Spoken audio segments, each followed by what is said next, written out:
The well-established English poet Pele wrote a collection of poems describing the intricate details of her love affair. She did so uniquely, from the mistress's perspective, giving voice to millions of women that through history have covered that role. In 2015, following her reading of the poems at the Cheltenham Literature Festival, the poet was asked to write a feature in the British newspaper Sunday Times magazine about her experience. They put her on the cover of the magazine, which sold more than 800,000 copies. The article struck a chord, and people were shocked and disturbed as well. For the first time, her feelings, the mistress's feelings, were made public. The shadow was given the spotlight. It was incredible. She had the courage to come out in the open and bring together all the mistresses of the world, the silenced ones. What a crowd.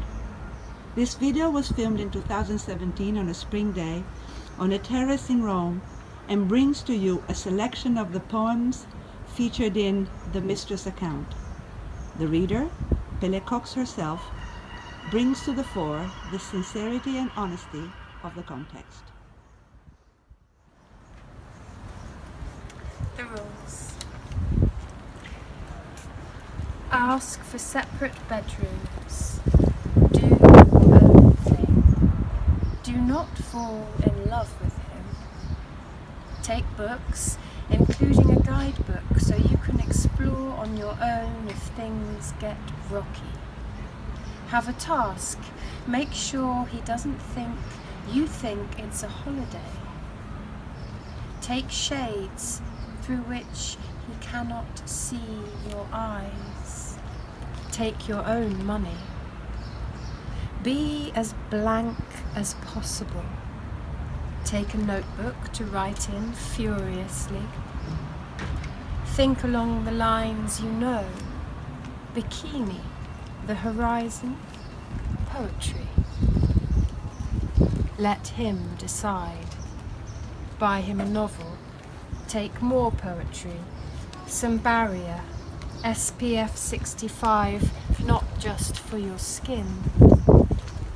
Don't text furiously, it's rude. Remember, you are creating another world with just one room. Don't have the answers. They are up to him. Anyway, for now, it's you.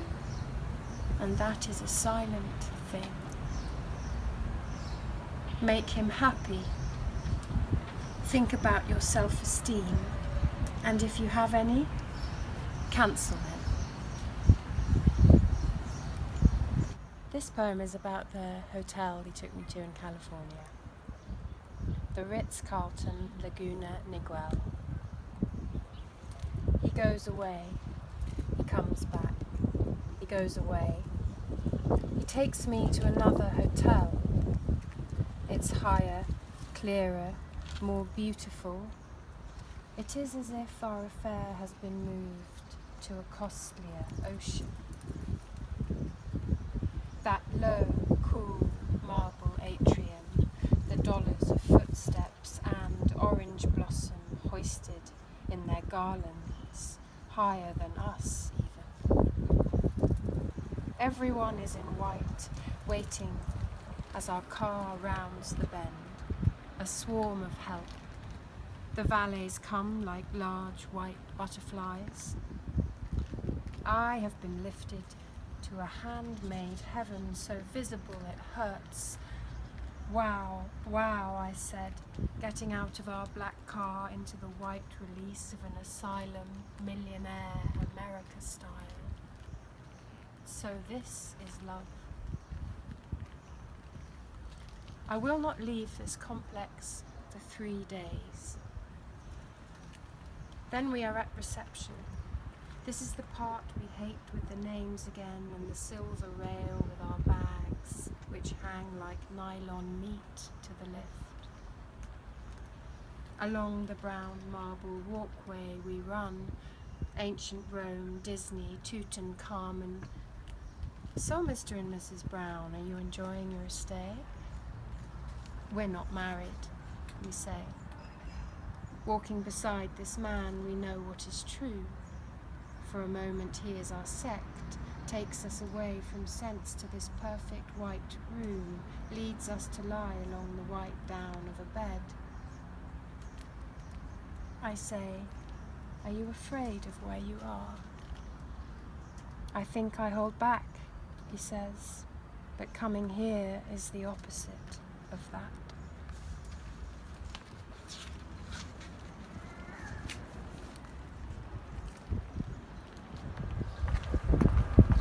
Miss Cox. Well, first of all, thank you very much for joining us on the terrace for this late morning talk. My pleasure. And we can say that your work touches upon something that we will call a very awkward subject. Therefore, I mean, we're talking about my life as a mistress.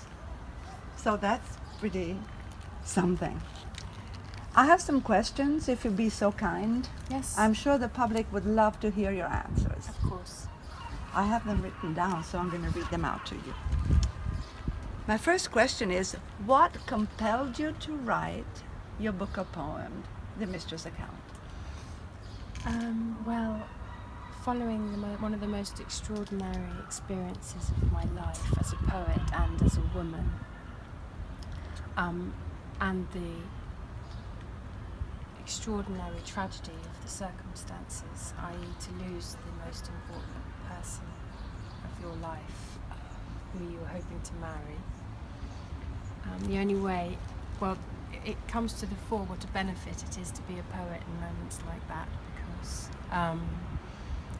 we have the tools to recover in ways other people may not, which is our creativity and our writing skills. So I wrote them to recover from the pain of losing my relationship. Wow, thank you. Then my next question is probably a little bit more complicated even, because my question is, your article was an amazing exposure. Thank you. Amazing. How did you decide on what you were going to say? Well, it's two branches to that answer. The first answer is I thought for a long time about whether it was a good idea to write the article at all, because I know that I was exposing something very private and personal, but also universal. And I thought about it for about 4 weeks, and in the end I decided to do it because as a poet that's my job, to write about very, very difficult things that most people would never write about or want to expose. And I couldn't justify my existence as a poet by writing about flower pots.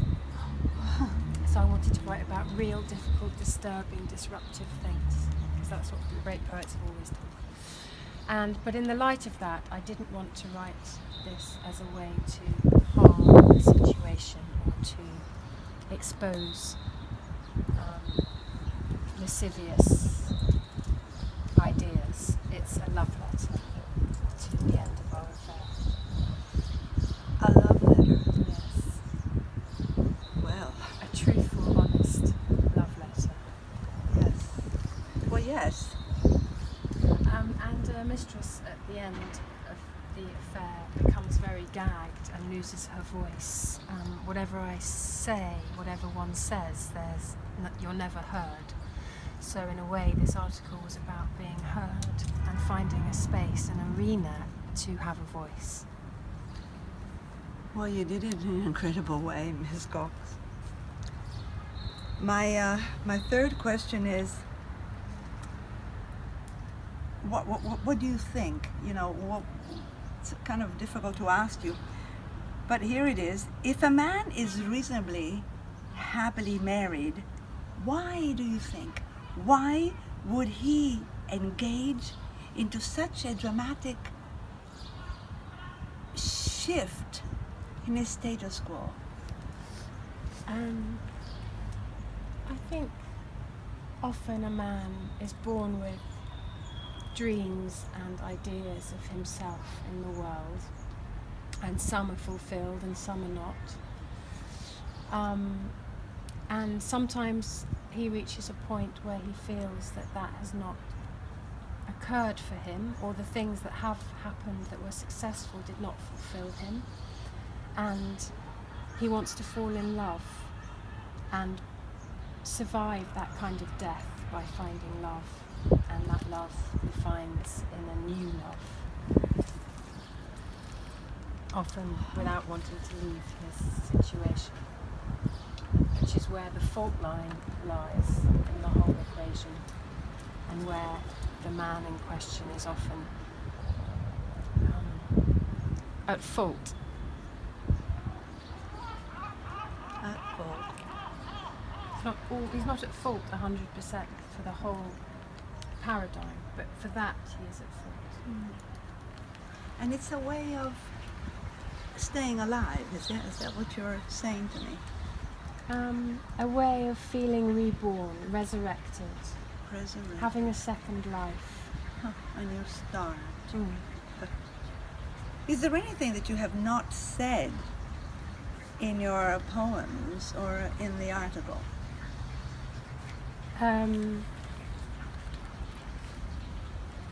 There are some things that aren't interesting, and there are some things that are just too